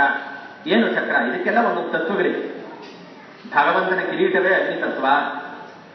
ಆತನ ಶ್ರೀವತ್ಸಲಾಂಛನ ಆ ಬಲಭಾಗದ ವಕ್ಷಸ್ಥಳದಲ್ಲಿ ಆ ಒಂದು ತ್ರಿಕೋಣಾಕೃತಿಯಲ್ಲಿ ಇರತಕ್ಕಂತಹದ್ದೇ ಆ ಶ್ರೀವತ್ಸಲಾಂಛನ ಅನ್ನೋದು ಚಂದ್ರನ ಒಂದು ತತ್ವ. ಎಡಭಾಗದಲ್ಲಿ ಕೌಸ್ತುಭಮಣಿ ಏನಿದೆ ಆ ಧಾರಣೀಯ ಅದು ಸೂರ್ಯನ ಒಂದು ತತ್ವ. ಆತನ ಧರಿಸಿರತಕ್ಕಂತಹ ವನಮಾಲೆ ಏನಿದೆ ಆ ವನಮಾಲೆಯೇ ಷಟ್ಋತುಗಳ ಸಂಕೇತ. ಆ ಪದ್ಮ ಏನಿದೆ ತಾವರೆ ಹೂವು ಅದು ಜಲತತ್ವ. ಅಪಾಂಬುಜಿರ್ವೈ ಕಮಲಂ ಗದಾದೇವಿ ಸರಸ್ವತಿ. ಆ ಬುದ್ಧಿ ತತ್ವ ಸರಸ್ವತಿ ತತ್ವವೇ, ಆ ಜ್ಞಾನ ತತ್ವವೇ ಯಾವುದು? ಗದೆ. ಕಾಲತತ್ವ ಸಮಯ ಅನ್ನತಕ್ಕಂಥದ್ದು, ಅದನ್ನು ತೋರಿಸ್ತಕ್ಕಂತಹದ್ದು ಆ ಒಂದು ಚಕ್ರ. ಅಂತರಿಕ್ಷ ತತ್ವವೇ ಶಂಖ. ಮತ್ತೆ ಜೀವಾತ್ಮ ತತ್ವವೇ ಗರುಡ. ಭಗವಂತನಿಗೆ ಶ್ರೀಭೂಮಿಗಳ ಇದೆಲ್ಲ ಏನು ನಮ್ಮಲ್ಲಿ ಬಹಳಷ್ಟು ಜನ, ನಮಗೆ ಎಷ್ಟೋ ಜನ ಭಗವದ್ಭಕ್ತರಿಗೆ ಬೇರೆಯವರು ತಪ್ಪವಾಗಿ ಅನ್ಯ ಗ್ರಹಿಕೆಯನ್ನು ಮಾಡಿಕೊಂಡು ಆತನ ದಿವ್ಯ ಮಹಿಷಿಯನ್ನು ನೋಡಿ ಏನು ಭಗವಂತನಿಗೆ 3 ಜನ ಪತ್ನಿಯರಿದ್ದಾರೆ, ಅಸಂಖ್ಯ ಪತ್ನಿಯರಿದ್ದಾರೆ, ಏಕಪತ್ನಿ ವ್ರತಸ್ಥರಾಗಿ ಅಂತ ಹೇಳ್ತಕ್ಕಂಥದ್ದು ಎಷ್ಟರ ಮಟ್ಟದ ಸರಿ ಅಂತೆಲ್ಲ ಹೇಳ್ತಾರೆ. ಅದೆಲ್ಲ ಅಲ್ಲ. ಭಗವಂತನ ತತ್ವ ಪ್ರತೀಕವೇ ಜ್ಞಾನ ತತ್ವವೇ. ಜ್ಞಾನ ಶಕ್ತಿಯೇ ಲಕ್ಷ್ಮಿ, ಕ್ರಿಯಾಶಕ್ತಿಯೇ ಭೂದೇವಿ, ಸಾಕ್ಷಾತ್ ಶಕ್ತಿಯೇ ನೀಳಾದೇವಿ ಅನ್ನತಕ್ಕಂಥದ್ದು. ಎಲ್ಲ ಆ ಶಕ್ತಿ ಸ್ವರೂಪವೇ ಈ ರೀತಿ ಆ ಸ್ತ್ರೀ ಸ್ವರೂಪವಾಗಿಟ್ಟುಕೊಂಡು ಭಗವಂತನ ಮಾಡಿ ಕೊನೆಯದಾಗಿ ಬರತಕ್ಕಂತಹ ಗರುಡ ಅದು ಜೀವಾತ್ಮ ತತ್ವ. ಗರುಡ ಬೇರೆ ಅಲ್ಲ, ನಮ್ಮ ಮಾಧ್ವಿ ಬೇರೆ ಅಲ್ಲ. ಅದಕ್ಕೆ ಮಾಧ್ವ ಸಂಪ್ರದಾಯದಲ್ಲಿ ಪ್ರಾಣದೇವರು ಅಂತ ಹೇಳ್ತಾರೆ. ಸಕಲ ಜೀವಾತ್ಮ ತತ್ವ ಹಾಗೆ. ಜೀವಾತ್ಮ ಹೇಗಿರಬೇಕು? ಯಾವಾಗಲೂ ನೋಡಿ, ನಮ್ಮ ಆಂಜನೇಯ ಮಾತಿ ತೋರಿಸ್ತಾ ಇದ್ದಾನೆ. ಶ್ರೀರಾಮನ ಪಾದಕಮಲಗಳಲ್ಲಿ ಯಾವಾಗಲೂ ಅದೇ ಒಂದು ಮನಸ್ಸಿನಲ್ಲಿ ಧ್ಯಾನಿಸ್ತಾ ಅಂಜಲಿ ಬದ್ಧನಾಗಿ ಇರಬೇಕು. ಅದನ್ನು ನಮ್ಮ ಮಾತಿ ತೋರಿಸ್ತಾ ಇದೆ. ಹಾಗೆ ಜೀವಾತ್ಮ ಸಂಕೇತ ಭಗವಂತನಿಗೆ ದಾಸ್ಯನಾಗಿರಬೇಕಾಗಿರತಕ್ಕಂಥದ್ದೇ ಇದು. ಅವನ ನೆನೆತ ನಾವು ಅವನಿಗೆ ಕೈಂಕರ್ಯಗಳನ್ನ, ಅವನ ಸೇವೆಯನ್ನು ಮಾಡೋದೇ ನಮ್ಮ ಪರಮಧರ್ಮ. ಇದೇ ಸಕಲ ವೇದೋಪನಿಷತ್ ಸಾರವಾಗಿರತಕ್ಕಂಥದ್ದು. ಇದನ್ನೇ ಹೇಳತಕ್ಕಂಥದ್ದು. ಹಾಗಾಗಿ ಮುಖ್ಯವಾಗಿ ವಿಷ್ಣು ಸಹಸ್ರನಾಮಗಳಲ್ಲಿ ಮೊದಲನೇ ವಿಷ್ಣು ಅನ್ನತಕ್ಕಂಥದ್ದೇನಿದೆ, ಈ 3 ನಾಮಗಳ ಬಗ್ಗೆ ಮಾತ್ರ ಹೇಳಿಬಿಡ್ತೇನೆ. ಅಸಂಖ್ಯ ನಾಮಗಳು ಹಲವಾರು, ಭಗವದ್ ಮಂತ್ರಗಳು ಅನೇಕ, ಭಗವಂತನ ನಾಮಗಳು ಹಲವಾರು. ಅದು ಸಂದರ್ಭವಾಗಿ ಇದಕ್ಕೆಲ್ಲ ಇದ್ರೂ ಕೂಡ ವ್ಯಾಪಕ ಮಂತ್ರ, ಅವ್ಯಾಪಕ ಮಂತ್ರ ಅಂತ ಹೇಳ್ತಾರೆ. ವ್ಯಾಪಕ ಅಂದ್ರೆ ಬಹಳ ವಿಶಾಲವಾದ, ಗಹನ, ಗಂಭೀರವಾಗಿರತಕ್ಕಂತಹ ಅರ್ಥಗಳುಳ್ಳವು. ಅಂತಹದ್ದು ವ್ಯಾಪಕ. ಅದು 3 ಮಂತ್ರಗಳಿವೆ ಅಂತ ಹೇಳ್ತಾರೆ. ಯಾವುದು? ಒಂದು ವಿಷ್ಣು ಮಂತ್ರ, ವಾಸುದೇವ ಮಂತ್ರ, ನಾರಾಯಣ ಮಂತ್ರ ಅಂತ 3 ಹೇಳ್ತಾರೆ. ವೇದಗಳಲ್ಲಿ ಸಾರವಾಗಿರತಕ್ಕಂಥದ್ದು ಯಾವುದು? ಉಪನಿಷತ್ತು. ಆ ಉಪನಿಷತ್ತುಗಳಲ್ಲಿ ಸಾರತರವಾಗಿರತಕ್ಕಂಥದ್ದು ಯಾವುದು? ಮಹಾನಾರಾಯಣ ಉಪನಿಷತ್ ಅಂತ ಬಂದಿದೆ ತೈತ್ತಿರಿಯ ಶಾಖೆಯಲ್ಲಿ. ಅದರಲ್ಲಿ ಸಾರತಮವಾಗಿರತಕ್ಕಂಥದ್ದು ಯಾವುದು? ವಿಷ್ಣು ಗಾಯತ್ರಿ ಅಂತ ಒಂದು ಬರುತ್ತೆ. ನಾರಾಯಣಾಯ ವಿದ್ಮಹೇ ವಾಸುದೇವಾಯ ಧೀಮಹಿ ತನ್ನೋ ವಿಷ್ಣು ಪ್ರಚೋದಯಾತ್ ಅಂತ ಬರುತ್ತೆ. ಮೊದಲನೇದಾಗಿ ವೇದ ಪುರುಷ ನಮಗೆ ಏನು ಹೇಳಿದ್ದಾರೆ? ನಾರಾಯಣಾಯ ವಿದ್ಮಹೇ ಅಂತ ಹೇಳಿ ಮೊದಲನೇದಾಗಿ ನಾರಾಯಣ ಶಬ್ದವನ್ನ, ಎರಡನೇದಾಗಿ ವಾಸುದೇವ ಶಬ್ದವನ್ನ, ಮೂರನೇದಾಗಿ ವಿಷ್ಣು ಶಬ್ದವನ್ನ ಹೇಳಿದ್ದಾರೆ. ವಿಷ್ಣು ಅಂದ್ರೆ ಏನು? ಸರ್ವವ್ಯಾಪಕ, ಭಗವಂತ ವ್ಯಾಪಿಸಿರತಕ್ಕಂಥದ್ದು. ಹೇಗೆ? ಅಂತರ್ಯಾಮಿಯಾಗಿ ಭಗವಂತ ಇರತಕ್ಕಂಥದ್ದು. ಅಂದ್ರೆ ಸಕಲ ಚರಾಚರ ವಸ್ತುಗಳನ್ನ ಶರೀರವನ್ನಾಗಿ ಮಾಡಿಕೊಂಡು ತಾನು ಅದರ ಒಳಗೆ ನೆಲೆಸಿರತಕ್ಕಂಥವನು ಅನ್ನತಕ್ಕಂತಹ ಅರ್ಥವೇ ವಿಷ್ಣು ಅಂತ. ಎಲ್ಲಾದ್ರೂ ಒಳಗಡೆ ಇದೆ ಅಂದ್ರೆ ಹೊರಗಡೆ ಇರೋದೇ ದೊಡ್ಡದಾಯ್ತಲ್ವೇ? ಹೇಗೆ ಅಂತ ಹೇಳಬೇಕಾದ್ರೆ ಅವಾಗ ಹೇಳುತ್ತೆ ವಾಸುದೇವ ಶಬ್ದ. ವಾಸುದೇವ ಶಬ್ದ ಅಂದ್ರೆ ಹೇಗೆ? ಅದು ಬಹಿರ್ವ್ಯಾಪಕತ್ವ. ವಾಸುದೇವಸ್ಯ ವಾಸಿತಂತೆ ಜಗತ್ತರಿಯ ಅಂತ ಫಲಶ್ರುತಿನಲ್ಲಿ ಬರುತ್ತೆ. ಸಕಲ ಚರಾಚರ ವಸ್ತುಗಳು ಯಾರಲ್ಲಿ ನೆಲೆಸಿದೆಯೋ ಅಂದ್ರೆ ಅರ್ಥ ಏನು? ಎಲ್ಲದಕ್ಕೂ ಆಧಾರನಾಗಿರತಕ್ಕಂಥವನು ಭಗವಂತ ಅಂತಕ್ಕಂಥದ್ದು ಹೇಳೋದೇ, ಪ್ರತಿಪಾದನೆ ಮಾಡೋದೇ ವಾಸುದೇವ. ಹಾಗಾದ್ರೆ ನಾರಾಯಣ ಅಂದ್ರೆ ಏನು? ನಾರ ಅಂದ್ರೆ ಸಕಲ ಚರಾಚರ ವಸ್ತುಗಳು, ಅಯನ. ಅದಕ್ಕೆ ಸಂಸ್ಕೃತದಲ್ಲಿ ವ್ಯಾಕರಣದಲ್ಲಿ ಹೇಳಿದರೆ ನಿಷ್ಪತ್ತಿ ಅಂತ ಹೇಳ್ತಾರೆ. ಅದರಲ್ಲಿ 2 ರೀತಿಯಲ್ಲಿ ಹೇಳಬಹುದು. ಒಂದು ತತ್ಪುರುಷ ಸಮಾಸದ ರೀತಿಯಲ್ಲಿ ಮಾಡಿದ್ರೆ ಒಂದರ್ಥ, ಬಹುವ್ರೀಹಿ ಸಮಾಸದ ರೀತಿಯಲ್ಲಿ ಮಾಡಿದ್ರೆ ಇನ್ನೊಂದರ ಅರ್ಥ. ಅಂದ್ರೆ ನಾರಾಯಣ ಅನ್ನೋದು ಈ ವಿಷ್ಣು ಮತ್ತು ವಾಸುದೇವ ಶಬ್ದ ಏನರ್ಥ ಹೇಳುತ್ತೋ ಆ ಎರಡೂ ಬೇರೆ ಬೇರೆ ಪದಗಳು ಹೇಳತಕ್ಕಂಥದ್ದು ನಾರಾಯಣ ಅನ್ನೋ ಒಂದೇ ಶಬ್ದ ಹೇಳ್ಬಿಡುತ್ತೆ. ನಾರಾಯಣ ಅಂದ್ರೆ ಭಗವಂತನು ಎಲ್ಲರಿಗೂ ಆಧಾರನಾಗಿದ್ದುಕೊಂಡು, ಆಧಾರನಾಗಿರೋದಲ್ಲ ಅದರ ಒಳಗಡೆನೂ ತಾನು ಇರತಕ್ಕಂಥ ಭಗವಂತ ಒಳಗೂ ಇದ್ದಾನೆ, ಹೊರಗೂ ಇದ್ದಾನೆ, ಸರ್ವನಿಯಾಮಕನಾಗಿದ್ದಾನೆ ಅಂತ ತೋರಿಸ್ತಕ್ಕಂಥದ್ದೇ ನಾರಾಯಣ ಮಂತ್ರ, ನಾರಾಯಣ ನಾಮ. ಇಂತಹದ್ದನ್ನೇ ಹೇಳ್ತಕ್ಕಂಥದ್ದು. ಇಂತಹ ಹಲವು ದಿವ್ಯನಾಮಗಳು ಇದರಲ್ಲಿ ಬರುತ್ತೆ. ಹಾಗಾಗಿ ಇಲ್ಲಿ ಮುಖ್ಯವಾಗಿ ಫಲಶ್ರುತಿಯಲ್ಲಿ ಬರತಕ್ಕಂಥದ್ದು ಏನು ಹೇಳ್ತಾರೆ, ಹಂತ ಹಂತವಾಗಿ ಹೇಳ್ತಾ ಹೋಗ್ತಾರೆ. ಇಡೀ ವಿಷ್ಣು ಸಹಸ್ರನಾಮವನ್ನ ಶ್ರದ್ಧಾ ಭಕ್ತಿಗಳಿಂದ ಅದನ್ನ ಸ್ತುತಿಸಿದರೆ ಸರ್ವಕಾಮಾನು ಆತ್ಮೀಯ, ಎಲ್ಲವನ್ನ ನಾವು ಏನೇನು ಬಯಸುವೋ ಅದನ್ನೆಲ್ಲ ಕೊಡತಕ್ಕಂಥ ಅದನ್ನ ಅನುಗ್ರಹ ಮಾಡುತ್ತೆ ಆ ಭಗವಂತನ ದಿವ್ಯನಾಮಗಳು. ಆಳ್ವಾರುಗಳು ಹೇಳ್ತಾರೆ, ನರಕಮೇ ಸುವರ್ಕಮಾಸಂ ನಾಮಂಗಲುடைய ನಂಬಿ. ಭಗವಂತನ ಹೆಸರುಗಳು ಹೇಗಪ್ಪ ಅಂದ್ರೆ ಬರೀ ಕೇಳೋದು ಮಾತ್ರ ಕೊಡೋದು ಒಂದೇ ಅಲ್ಲ, ನರಕ ಸದೃಶವಾಗಿರತಕ್ಕಂತಹ ಸನ್ನಿವೇಶವನ್ನು ಸ್ವರ್ಗ ಸದೃಶವಾಗಿ ಮಾಡತಕ್ಕಂತಹ ಶಕ್ತಿ ಇರತಕ್ಕಂತಹದ್ದು ಆ ಭಗವಂತನ ದಿವ್ಯನಾಮಗಳು ಅಂತ ಹೇಳ್ತಾರೆ. ಅಷ್ಟು ಮಹಿಮೆ ಇರತಕ್ಕಂಥದ್ದು. ಹಾಗೆ ಹೇಳಿದ್ಮೇಲೆ ಇರಬೇಕಾದ್ರೆ ಅಷ್ಟನ್ನು ಹೇಳಿದರೆ ಎಲ್ಲ ಕೊಡುತ್ತೆ ಅಂತ ಹೇಳಬೇಕಾದ್ರೆ ಕೆಲವು ನಮ್ಗೆ ಅಷ್ಟು ಹೇಳಕ್ ಆಗೋಲ್ಲಪ್ಪ. ನಮಗೆ ನಮ್ಮ ಭಗವಂತನ ಕೆಲಸ ಮಾಡೋದ್ರಲ್ಲೇ ನಾವು ನಿರತರಾಗ್ಬಿಡ್ತೀವಿ. ಇನ್ನು ಕೂತ್ಕೊಂಡು ನಾವು 1000 ನಾಮವನ್ನ ನಾವು ಹೇಳಕ್ ಎಲ್ಲ ಆಗುತ್ತೆ. ಅವನ ಸೇವೆ ಮಾಡೋದ್ರಲ್ಲೇ ನಾವು ಯಾವಾಗಲೂ ಕಾಲ ಕಳೆದ್ರೆ ಹೇಗೆ ಸಾಧ್ಯ ಅಂತಿದ್ರೆ ಅವಾಗ ಹೇಳ್ತಾರೆ ಸೋಹಮೇಕೇನ ಶ್ಲೋಕೇನ ಸ್ತುತಗೇವನ ಸಂಶಯ. ಕೊನೆ ಪಕ್ಷ ಅದಾಗಿಲ್ಲ ಅಂದ್ರೆ ಅದರಲ್ಲಿ ಒಂದು ಶ್ಲೋಕವನ್ನಾದ್ರೂ ಹೇಳ್ಬಿಡಿ ಸಹಸ್ರನಾಮದಲ್ಲಿ, ಅದರಲ್ಲೂ ನಾನು ಬಹಳ ಸಂತೃಪ್ತನಾಗ್ತೇನೆ ಅಂತ ಭಗವಂತ ಹೇಳ್ತಾರೆ. ಅಷ್ಟು ಹೇಳಿದ್ಮೇಲೆ ಭಗವಂತ ಇಷ್ಟು ಹೇಳಿದ್ಬಿಟ್ಟ. ಆದ್ರೆ ಕೇಳಬೇಕೆ ಪಾರ್ವತಿ ಅಷ್ಟಕ್ಕೆ ಇದಾಗಲಿಲ್ಲ, ಇನ್ನೂ ಹೇಳ್ತಾರೆ ಮುಂದಕ್ಕೆ. ಇಷ್ಟೂ ಸಾಧ್ಯವಿಲ್ಲ. ಒಂದು ಶ್ಲೋಕ ಹೇಳುವಷ್ಟು ಅವರು ಆ ಕೈಂಕರ್ಯದಲ್ಲಿ ನಿರತರಾಗಿದ್ದಾರೆ. ಕೆಲಸ ಕಾರ್ಯದ ನಂತರ ಅವರು ಭಗವತ್ ಕೈಂಕರ್ಯ ನಿರತರಾಗಿರಬಹುದು, ಅಥವಾ ಅವರ ಒಂದು ಉಪಾಧಿ, ಒಂದು ಸಂಪಾದನೆಗಾಗಿ ಮಾಡತಕ್ಕಂಥ ಒಂದು ಕೆಲಸಗಳಲ್ಲಿ ಇರ್ಬೋದು, ಅದರಲ್ಲೇ ಇರ್ತಾ ಬಿಡ್ತಾರೆ, ಅದರಲ್ಲೇ ಮುಳುಗಿ ಭಗವಂತರನ್ನ ಮರೆತೇ ಬಿಟ್ಟಿರ್ತಾರೆ. ಹಾಗಿದ್ರೂ ಸುಲಭವಾಗಿ ಅವರಿಗೆ ಈ ಸಹಸ್ರನಾಮದ ಫಲ ತಲುಪೋದಾದ್ರು ಹೇಗೆ ಅಂದಾಗ ಪರಶಿವ ಉಪದೇಶ ಮಾಡತಕ್ಕಂಥದ್ದು ಶ್ರೀರಾಮ ರಾಮನಾಮೇತಿ ರಮೇ ರಾಮೇ ಮನೋರಮೆ. ಶ್ರೀರಾಮಚಂದ್ರನ ಆ ದಿವ್ಯನಾಮವೇ ಎಲ್ಲ ಮಂತ್ರಗಳಿಗೆ ಒಂದು ಬೀಜಾಕ್ಷರ ಅಂತ ಇರುತ್ತೆ. ಆ ಬೀಜಾಕ್ಷರವಾಗಿರತಕ್ಕಂತಹದ್ದು ಒಂದು ಯಾವಾಗ ನಾವು ಒಂದು ಸಣ್ಣ ಒಂದು ಬೀಜವನ್ನ ಮಣ್ಣಲ್ಲಿ ಬಿತ್ತಿದ್ರೆ ಅದು ಮುಂದೆ ದೊಡ್ಡ ಹೆಮ್ಮರವಾಗುತ್ತಲ್ಲ, ಆ ಒಂದು ಮರಕ್ಕೆ ಒಂದು ಕಾರಣ ಒಂದು ಸಣ್ಣ ಬೀಜ. ಹಾಗೆ ರಾಮ, ಶ್ರೀರಾಮ, ಬರೀ ರಾಮ ಅಲ್ಲ, ಶ್ರೀರಾಮ, ಶ್ರೀ ಸಹಿತನಾದಂತಹ, ಸೀತಾ ಸಹಿತನಾದಂತಹ ರಾಮನೇ. ಆ ಶ್ರೀರಾಮ ಅಂತ ಹೇಳಿದ್ರೆ ಅದೇ ಒಂದು ಬೀಜ ಇದ್ದ ಹಾಗೆ. ಆ ಶ್ರೀರಾಮ ಅಂತ ಹೇಳಿದ್ರೇನೆ ಸಾಕು, ಅದೇ ಹೆಮ್ಮರವಾಗಿ ಆ ಭಗವಂತನ ವಿವಿಧ ಗುಣಗಳು ನಮಗೆ ತೋರಿಸುತ್ತೆ, ಅದು ಅನುಭವ ಆಗುತ್ತೆ, ನಮಗೆ ಆನಂದ ನಿರ್ಭರರಾಗಿರ್ತೇವೆ. ಹಾಗಾಗಿ ಶ್ರೀರಾಮ ರಾಮ ರಾಮೇತಿ ರಮೇ ರಾಮೇನ ಸಹಸ್ರನಾಮ ತತ್ಸಂಖ್ಯಂ ರಾಮನಾಮ ವರಾನನೆ. ಹಾಗಾಗಿ ಮುಖ್ಯವಾಗಿ ಇಲ್ಲಿ ಒಂದು ವಿಶೇಷತೆ ಏನು, ಶ್ರೀರಾಮನ ಒಂದು ಸನ್ನಿಧಿ, ಆ ರಾಮನಾಮನಲ್ಲಿ ಬಂದು ಎಷ್ಟು ಜನ ಆ ಒಂದು ಜನ ಹೇಳ್ತಾ ಆ ರಾಮತಾರಕವನ್ನು ಜಪಿಸುತ್ತಾ ಎಷ್ಟು ಪ್ರದಕ್ಷಿಣೆಯನ್ನ ಹಾಕ್ತೀರಿ, ಎಷ್ಟೆಲ್ಲ ದರ್ಶನ ಮಾಡ್ತೀರಿ, ಭಗವಂತ ನಿಮಗೆ ಎಷ್ಟು ತರಹ ದರ್ಶನವನ್ನ ಕೊಡ್ತಾನೆ. ಅದು ಶ್ರಾವಣ ಮಾಸದಲ್ಲಿರಬಹುದು, ಅಥವಾ ಒಂದು ರಾಮನವಮಿ ಸಂದರ್ಭ ಇರ್ಬೋದು, ಅಂದ್ರೆ ಆ ಒಂದು ಯುಗಾದಿಯಿಂದ ರಾಮನವಮಿ ಪರ್ಯಂತವಾಗಿರ್ತಕ್ಕಂಥದ್ದಿರ್ಬೋದು, ನವರಾತ್ರಿನಲ್ಲಿರ್ಬೋದು. ಹೀಗೆ ತನ್ನ ವಿವಿಧ ವೈಭವಗಳನ್ನ ತೋರಿಸ್ತಾ ತಾನು ಸರ್ವಶಕ್ತ ಸರ್ವಸ್ವಾಮಿ ಮಾಮೇಕಂ ಶರಣಂ ರಜ. ಇಲ್ಲಿ ಮುಖ್ಯವಾಗಿ ಶ್ರೀರಾಮ ಹೇಳಿರ್ತಕ್ಕಂಥ ಅಭಯ ಪ್ರದಾನ ಮಾಡೋದು ಬಹಳ ಎಷ್ಟು ಚೆನ್ನಾಗಿದೆ. ಸಕೃದೇವ ಪ್ರಪನ್ನಾಯ ತವಾಸ್ಮಿ ಚಿತಯಾಚತೆ ಅಭಯಂ ಸರ್ವಭೂತೇಭ್ಯೋ ದದಾಮಿಯದ ಪ್ರಥಮಮ ಅಂತ. ಯಾರು ಸಕೃದೇವ, ಒಂದೇ ಸಾರಿ ಸಾಕು, ಹಲವು ಸಾರಿ ಬೇಡ, ಒಂದೇ ಸಾರಿ ಒಂದೇ ಶುದ್ಧವಾದ ಮನಸ್ಸಿನಿಂದ ತವಾಸ್ಮಿ, ನಾ ನಿನ್ನವನಪ್ಪ ಭಗವಂತ, ನಿನ್ನ ಸೇರಿದವನು, ನಿನ್ನ ದಾಸ ಅಂತ ಹೇಳಿಬಿಟ್ಟು ಅವನ ಪಾದಗಳಲ್ಲಿ ನಾವು ನಮ್ಮನ್ನು ಪೂರ್ಣವಾಗಿ ಸಮರ್ಪಣೆ ಮಾಡಿಕೊಂಡ್ರೆ ಸಾಕು. ಅಭಯಂ ಸರ್ವಭೂತೇಭ್ಯ ಅಂತವನು ಒಬ್ಬ ಮನುಷ್ಯ ಮಾತ್ರ ಅಲ್ಲ, ಯಾವುದೇ ಪ್ರಾಣಿಯಾದರೂ ಸರಿನೇ. ಅಭಯಂ ಸರ್ವಭೂತೇಭ್ಯ ದಧಾಮಿ, ಏನು ನಾನು ಅಂಥವರಿಗೆ ಭಯವನ್ನ ಹೋಗಲಾಡಿಸ್ತೇನೆ, ಅವರಿಗೆಲ್ಲ ಅನುಗ್ರಹವನ್ನ ಮಾಡ್ತೇನೆ. ಏತದ್ ಮಮ ವ್ರತಂ ಅಂತ ಹೇಳ್ಬೋದು, ಇದೇ ನನ್ನ ವ್ರತ, ಇದೇ ನನ್ನ ಕೆಲಸ ಅಂತ ಹೇಳ್ತಕ್ಕಂಥದ್ದು ರಾಮ ವಿಭೀಷಣರಿಗೆ ಹೇಳಿರ್ತಕ್ಕಂಥ ಶರಣಾಗತಿಗೆ ಹೇಳಿರ್ತಕ್ಕಂತಹ ಮಂತ್ರ ಇದು, ಆ ಹೇಳಿರ್ತಕ್ಕಂಥ ವಾಗ್ದಾನ. ಆದ್ರಿಂದ ಹೇಳ್ತಾರೆ ರಾಮೋದ್ಭಿರ್ನಾಭಿಭಾಷತೆ, ರಾಮ ಎರಡು ಮಾತು ಹೇಳೋದೇ ಇಲ್ಲ. ತಮಿಳಲ್ಲಿ ಹೇಳ್ತಾರೆ ಒಂದು ಸೊಲ್ ಒಂದು ಇಲ್ ಒಂದು ವಿಲ್ ಅಂತ ರಾಮನಿಗೆ. ರಾಮಂದು ಒಂದೇ ಮಾತು, ಏಕಪತ್ನಿ ಸೀತಾಮಾತೆ ಒಬ್ಬಳೇ ಆತನ ದಿವ್ಯ ಪತ್ನಿ. ಒಂದು ಇಲ್ಲ ಅಂದ್ರೆ ಮನೆ ಅಂತ, ಮನೆ ಅಂದ್ರೆ ಮಡದಿ ಅಂತ ಅರ್ಥ, ಗೃಹಿಣಿ ಗೃಹ ಮುಚ್ಚದೆ.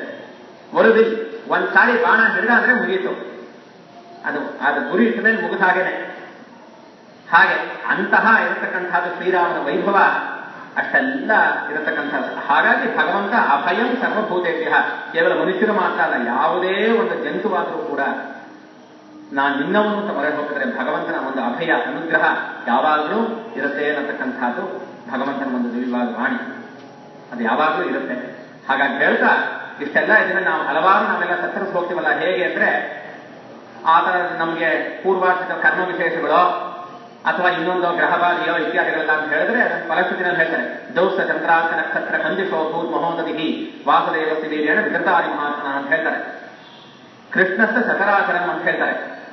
ಇಂದ್ರಿಯ ಮನಸ್ಸು ಬುದ್ಧಿ ಎಲ್ಲ ಗ್ರಹ ನಕ್ಷತ್ರಗಳು ಎಲ್ಲವೂ ಕೂಡ ಭಗವಂತನ ಅಧೀನದಲ್ಲಿ ಇರತಕ್ಕಂಥದ್ದು. ಹಾಗೆ ನಾವು ಅವನಿಗೆ ಶರಣಾಗತರಾಗಿಬಿಟ್ರೆ, ಅವನಿಗೆ ಪೂರ್ಣವಾಗಿ ಸಮರ್ಪಿಸಿಕೊಂಡಿದ್ದಾದಲ್ಲಿ ಅವಾಗ ಅವನ ಅನುಗ್ರಹದಿಂದ ನಮಗೆ ಆ ಗ್ರಹಗಳಿಂದ ಅನುಭವಿಸಬೇಕು ಅಂತ ಏನಾದರೂ ಆ ಶಾಸ್ತ್ರಜ್ಞರು ಹೇಳಿದ್ರು ಕೂಡ ನಾವು ಅದನ್ನು ಅನುಭವಿಸುವ ಅನ್ನೋ ಹಾಗೆ ಗೊತ್ತಾಗಲ್ಲ. ಅಂತಹ ಒಂದು ದಿವ್ಯ ಶಕ್ತಿ ಭಗವಂತ ಅಂತಹ ಒಂದು ಶಕ್ತಿಯನ್ನು ನಮಗೆ ಅನುಗ್ರಹ ಮಾಡ್ತಾನೆ. ಇಷ್ಟೆಲ್ಲ ಆ ಒಂದು ಸಹಸ್ರನಾಮದಲ್ಲಿದೆ. ಅದನ್ನ ಪ್ರತಿನಿತ್ಯ ಒಂದೊಂದು ನಾಮಗಳಿಗೆ ಅದನ್ನ ಅನುಭವಿಸ್ತಾ ಬಹಳಷ್ಟು ಜನ ಇದು ಮಾಡಿದ್ದಾರೆ. ರಾಮಕೃಷ್ಣ ಆಶ್ರಮದವ್ರು ಮಾಡಿದ್ದಾರೆ, ಬೆಳ್ಳಿಗಲೆ ನಾರಾಯಣ ಸ್ವಾಮಿ ಅವರು ಮಾಡಿದ್ದಾರೆ, ಕನ್ನಡದಲ್ಲೇ ಇದು ಮಾಡಿದ್ದಾರೆ. ಅದನ್ನ ಅರ್ಥ ಸಹಿತವಾಗಿ ಒಂದು ದಿನಕ್ಕೊಂದು ನಾಮದಲ್ಲಿ ಆ ಒಂದು ನಾಮಾವಳಿ ನಾವು ಅನುಸಂಧಾನ ಮಾಡ್ತಾ ಇದ್ರೆ ಬಹಳ ಮನಸ್ಸಿಗೆ ಆನಂದವಾಗುತ್ತೆ. ಆನಂದೋ ಬ್ರಹ್ಮ, ಆ ಆನಂದವೇ ನಮ್ಮಲ್ಲಿ ಬರ್ತಾ ಇರಬೇಕು ನಿರಂತರವಾಗಿ. ಹೀಗೆ ಆ ವಿಷ್ಣು ಸಹಸ್ರನಾಮದಲ್ಲಿ ಇಷ್ಟೆಲ್ಲ ಇದೆ. ಇನ್ನು ಅದರಲ್ಲಿ ಫಲಶ್ರುತಿಯಿಂದ ಹೇಳಬೇಕಾದ್ರೆ ಫಲಶ್ರುತಿಯಲ್ಲಿ ಇಲ್ಲದೇ ಇರತಕ್ಕಂತಹ ವಿಚಾರ ಹೇಳೋದು ಅಂದ್ರೆ ಸಾಧಾರಣವಾಗಿ ಮಳೆ ಆಗಲಿಲ್ಲ, ಯಾವಾಗಲೂ ಒಂಥರ ಬಿಸಿಲು ಕಡುಬಿಸಿಲು ಜಾಸ್ತಿ ಆಯಿತು, ಇದು ಹೇಗೆ ಪರಿಹಾರ ಏನು ಅಂತಿದ್ರೆ ಹಿಂದಿನ ಕಾಲದಲ್ಲಿ ಮಾಡ್ತಾ ಇದ್ರು.